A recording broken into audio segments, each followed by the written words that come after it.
Okay, so combs are very different than carders.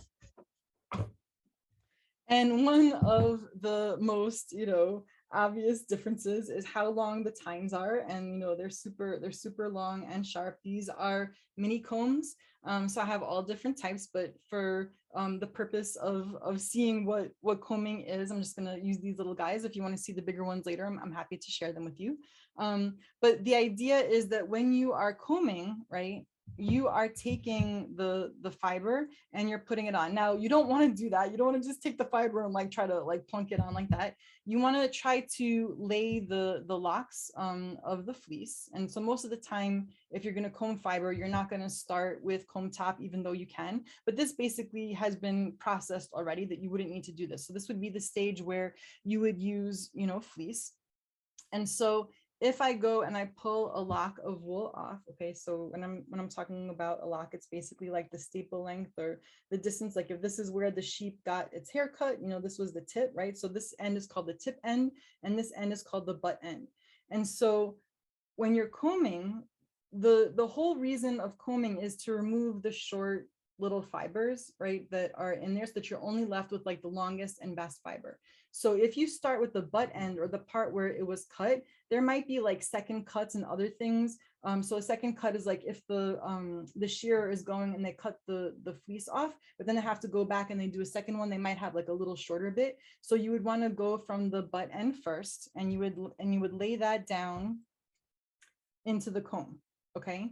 And so in this orientation, right, it's going to look very much like a feather, okay? So if you look at the way that a feather grows, you can slick it down easily on one end, but if you try to do it to the other end, it may not work out so well. So like over here, I have a feather, right? And so I can start from this end. So this would technically be like the butt end of the wool lock.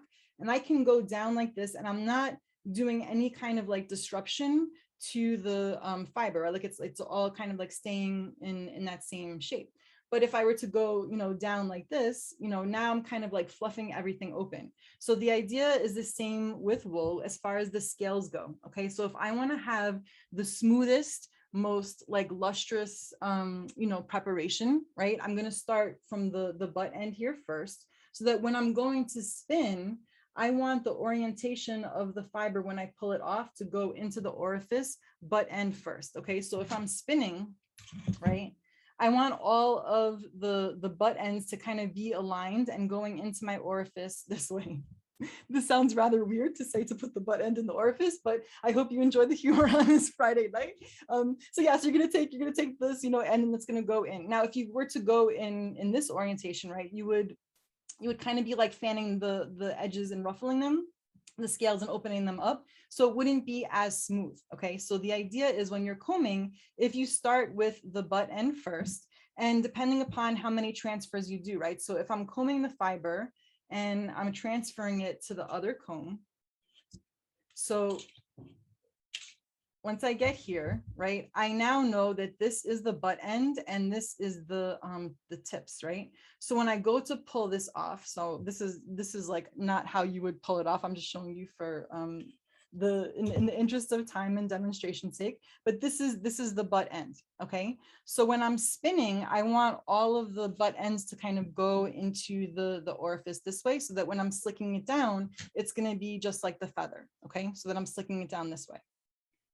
And that is why sometimes you will find that there are people that will tell you that when you are going to ply your yarn, that it's best to take the singles that you spun and transfer them to a different bobbin, basically changing the orientation of the singles, so that when you go to ply, right, because if you spin from the butt end first and then you end with tips, right, if you change that, so if I go and I put the singles from one bobbin to the next, now the butt end is going to be going to go in first for the plying, and that's going to be like the most worsted preparation, so that's why some people do it. I've never found the need to do that. I'm not that particular, but if you're trying to like recreate something, or if you just want to see if there's a difference, your fingers are very good indicators of like texture, and so like when you're spinning, you know, if